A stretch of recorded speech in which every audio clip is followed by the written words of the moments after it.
할렐루야. 7월 18일 목요일 원포인트 큐티 가운데 오신 여러분들을 주님의 이름으로 사랑하고 축복합니다. 오늘 하나님께서 우리에게 주신 말씀은 창세기 50장 12절에서 21절까지의 말씀입니다. 창세기 50장 12절에서 21절까지의 말씀 다 같이 한 목소리로 함께 읽도록 하겠습니다. 야곱의 아들들이 아버지가 그들에게 명령한 대로 그를 위해 따라 행하며 그를 가나안 땅으로 메어다가 마므레 앞 막벨라 밭굴에 장사하였으니 이는 아브라함이 해쪽 속 에브론에게 밭과 함께 사서 매장지를 삼은 곳이더라. 요셉이 아버지를 장사한 후에 자기 형제와 호상꾼과 함께 애굽으로 돌아왔더라. 요셉의 형제들이 그들의 아버지가 죽었음을 보고 말하되 요셉이 혹시 우리를 미워하여 우리가 그에게 행한 모든 악을 다 갚지나 아니할까 하고 요셉에게 말을 전하여 이르되 당신의 아버지가 돌아가시기 전에 명령하여 이르시기를 너희는 이같이 요셉에게 이르라.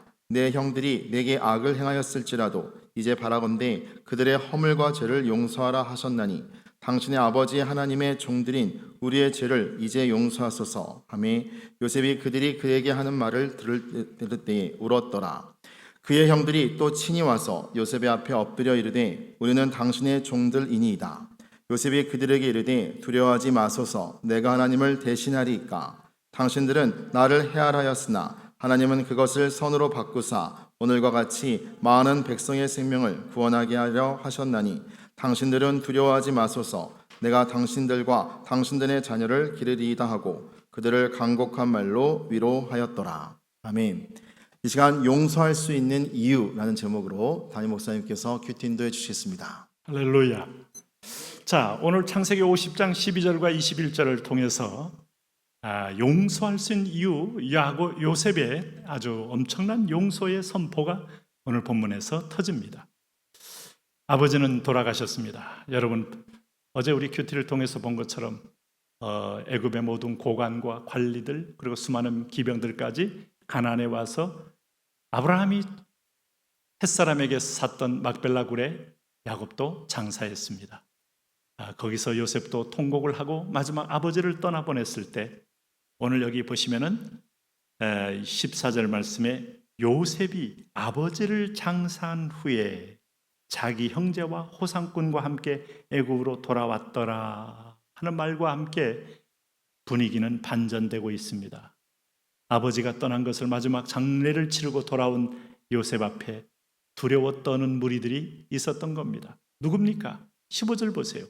요셉의 형제들이 그들의 아버지가 죽었음을 보고 말하되 요셉이 혹시 우리를 미워하여 우리가 그에게 행한 모든 악을 다 갚지나 아니할까 하고, 이게 바로 죄진 자의 여러분 오늘 불안함이에요.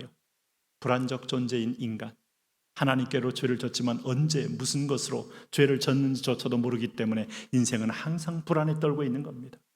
믿는 자도 하나님과 등졌을 때 이 불안한, 이 스멀스멀 불안한 이 먹구름을 제거하지 못하면 평강을 잃어버린 삶을 살게 돼요. 우리가 불안이 없는 존재가 아닙니다. 죄인이기 때문에 본질적으로 불안적 존재입니다. 그래서 실존주의에서는 이것을 불안적 앙스트라고 말해요.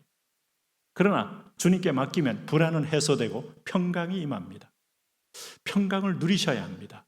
오늘 여러분은 아직도 평강을 못 누리고 계시다면 나는 요셉의 형들처럼 확신 없는 인생을 살고 있든지 여전히 죄책감에 시달리고 있든지 아니면 그 죄가 해결되지 않았든지 분명히 그 가운데 있을 겁니다. 형들은 지금 요셉이 어떻게 표변할까 매우 두려워하고 있어요. 왜냐하면 아버지가 살아있을 때는 아버지 보고라서라도 우리를 참아줬겠지만은 요셉의 본심은 우리와 같을 것이다, 이런 마음을 갖고 있는 겁니다. 복수하고 싶은 마음, 당한 대로 갚아주고 싶은 마음. 여러분, 이것이 지극히 정상적인 마음이죠. 그래서 요셉에게 말을 합니다. 16절에 이르되 당신의 아버지가 돌아가시기 전에, 재미있잖아요. 왜 내 아버지는 안 되고 당신의 아버지가 됩니까? 요셉에게 연관을 시키는 거예요. 요셉의 당신의 아버지가 돌아가시기 전에 당신은 정말 요셉이 사랑하는 어머니 레아 라헬의 아들이니까 당신은 아버지의 말을 잘 듣지 않겠습니까? 우리는 아버지 야곱이 별로 사랑하지 않았던 레아의 자식들이니 하면서, 아니면 서자, 아니면 존재들이니 이런 마음의 태도도 있는 거예요. 그러니까 아직도 편견과 편애의 의식 속에 있는 거죠. 그러니까 요셉이 이제 본격적으로 아버지가 돌아가셨을 때 에서가 그런 말 했지 않습니까? 야곱을 칠 때 아버지가 돌아가시면 내가 결코 야곱을 내가 그냥 두지 않고 목을 치리라. 이게 인간의 마음이에요. 그럴 때 17절 보세요. 너희는 이같이 요셉에게 이르라. 내 형들이 내게 악을 행하였을지라도 이제 바라건대 그들의 허물과 죄를 용서하라 하셨나니. 지금 누구 얘기하는 겁니까? 아버지가 그렇게 얘기했다는 거예요. 그래서 요셉에게 아주 구구절절히 아주 장광설을 드러놓는 겁니다. 당신의 아버지의 하나님의 종들인 우리 죄를 이제 용서하소서 하며 아버지가 용서하라고 말을 했으니 당신 우리에게 보복하면 안 됩니다 하면서 계속해서 지금 요셉의 마음을 돌려보려고 그들은 아주 기를 쓰고 있는 겁니다. 여러분, 똑같은 하나님을 우리 언약의 백성이면서 어떤 사람은 하나님의 꿈과 비전에 붙들려 살기에 이미 문제가 아닌 것들을 혼자 문제로 여기는 그런 여러분 육신의 종이 되고 오늘 공포의 종이 되고 오늘도 여전히 인간적인 관계의 종이 된 인생들이 있고 하나님이 종이 되어서 자유한 사람이 있잖아요. 형들은 이미 오랫동안 자유하지 못하고 있어요. 이것이 바로 여러분 죄진 자가 죄를 해결하지 못하면 그 자체가 심판인 겁니다. 불안의 노예가 되고 공포의 노예가 되고 두려움의 노예가 되는 거예요. 그러나 당한 자지만은 하나님의 뜻을 발견한 요셉에게는 이미 이 문제가 되지 않지 않습니까? 여러분, 오늘 세상의 많은 문제는 상대방이 악해서가 아니고 독해서도 아니고 상대방이 나를 죽이려고 해서도 아니라 내가 하나님과 관계가 확신이 없을 때 문제가 문제되는 거예요. 오늘 예수님의 십자가에 못 박으시기 바랍니다. 오늘 18절 말씀 보세요. 그의 형들이 또 친히 와서 요셉의 앞에 엎드려 이르되 우리는 당신의 종들이니이다. 이제는 아버지도 없고 자기를 막아줄 방패도 없으니 바짝 엎드린 거예요. 그러면서 뭐라고 말해요? 우리는 당신의 종들이니이다. 자, 이 장면을 영화로 찍거나 사진으로 찍으면 요셉이 꿈에 봤던 볏집단이 바로 한가운데 있는 요셉의 집단 앞에 다 엎드린 장면이 완벽하게 재현된 거 아닙니까? 하나님의 환상, 하나님의 계시, 하나님의 말씀은 무섭게 성취가 됩니다. 여러분, 오늘 이 66권의 하나님의 완전한 말씀들이 지금 역사 속에서 곳곳마다 흘러가며 말씀의 성취를 보여주고 있는 거예요. 정말 그렇게 보여줄 거예요. 뭘 붙들려 합니까? 뭘 의지할 겁니까? 오늘 요셉 앞에 형들이 형이라고 말하지 않고 우리는 당신의 종들이니이다. 이 표현마저도 소름 끼치게 그들 앞에 요셉 앞에 무릎 꿇는 형들의 모습을 보여주는 거예요. 자, 그럴 때 우리의 요셉 19절 보세요. 요셉이 그들에게 이르되 두려워하지 마소서 내가 하나님을 대신하리이까. 요셉의 여러분 영적 태도와 하나님과 관계 속에 연단받은 자의 신앙의 정체성이 분명해요. 심판은 하나님께, 용서는 내 것. 나는 용서할 권리가 있고 심판은 하나님께. 그런데 우리는 용서는 내가 못하고 심판 내가 하고 그래서 피차에 멸망하는 자리에 이르게 될 때가 얼마나 많습니까?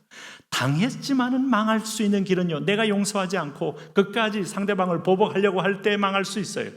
오늘 요셉은요, 이미 내가 하나님의 일을 대신할 수 없다 하는 이 겸허한 마음, 하나님과 깊은 교제가 있는 사람만이 깨달을 수 있는 자기 성찰이에요. 그가 감옥에서 2년 동안에 아무도 찾아오지 않은 곳에서 말씀이 내게 응하는 것을 체험한 사람만이 말할 수 있는 그런 고백이죠. 신앙은 디테일에 있어요. 언뜻 보면 이것도 신앙, 저것도 신앙, 이 사람도 교회 좋은 사람, 저것도 믿음 좋은 사람 같지만은 디테일한 데 들어가면은 내가 갚고 내가 처리하고 내가 모든 걸 좌지우지하려는 것은 신앙 아닙니다. 하나님이 할 일은 하나님께 맡기고 내려놓는 것이 믿음이죠. 오늘 여기 20절 말씀 보세요. 요셉이 깨달은 하나님, 당신들은 나를 해하려 하였으나, 자, 너희들이 잘했다는 거 아닙니다. 하나님은 그것을 선으로 바꾸사 큰 그림을 하나님의 섭리 속에 자기의 인생이 그대로 보여진 겁니다. 여기서 상처도 해결되고 어려움도 해결되고 물두멍 속에 던져진 바도 해결되고 노예로 팔린 것도 해결되고 오늘 보디발 장군의 집에서 오해받은 것도 해결되고 감옥 들어간 것도 해결되고, 이야, 우리 인생 문제가 이렇게 다 하나님의 큰 뜻에서 해석된다면 요셉은 총리가 됐기 때문에 해결한 게 아니에요. 하나님의 섭리가 나를 만들었구나. 그 연단을 통하여 나를 흔들리지 않는 하나님의 사람으로 세우셨구나. 이 과정 자체를 하나님의 손길로 인정하게 된 겁니다. 오늘과 같이 많은 백성의 생명을 구원하게 하시려 사용하셨나니 총리 만들기 위해서 당신들도 사용했으니 나는 당신에게 개인적인 감정들이 없습니다 하는 고백이 멋지지 않습니까? 그리고 하나님은 인간의 악한 것도 쓰임에 적당하게 하신다더니 하나님의 선한 주권 속에서 벗어나지 않는다는 놀라운 비밀 아닙니까? 그러므로 오히려 뭘 합니까? 위로합니다. 피해자가 가해자를 위로하는 기이한 모습은 오늘 하나님과의 관계를 뚫은 사람만이 할 수 있는 이상한 모습입니다. 21절 보세요. 당신들은 두려워하지 마소서. 내가 당신들과 당신의 자녀들을 기르리이다 하고 그들을 간곡한 말로 위로하였더라. 왜요? 아버지가 계실 때도 요셉은 하나님을 더 의뢰했고 아버지가 안 계실 때도 요셉은 하나님을 더 의뢰하지, 아버지 눈치를 보거나 아버지를 둘러싸고 있어서 아버지의 인위적인 어떤 생각에 따라서 좌지우지되는 사람이 아니었다. 우리는 유한한 인간을 뛰어넘어 하나님만을 바라보는 사람은 상황이 변하건 여건이 변해도 흔들리지 않는 신심이 있어요. 이런 사람을 주님 이 시대에 찾습니다. 네. 오늘 여러분 이런 하나님 앞에 신심이 있는 사람들 되십시오. 세상이 흔들어도 흔들리지 않는 사람입니다. 하나님, 이런 요셉처럼 큰 그림으로 하나님과 호흡하고 하나님의 뜻에 연합한 하나님의 사람들 다 되게 하여 주옵소서. 예수님 이름으로 기도합니다. 아멘.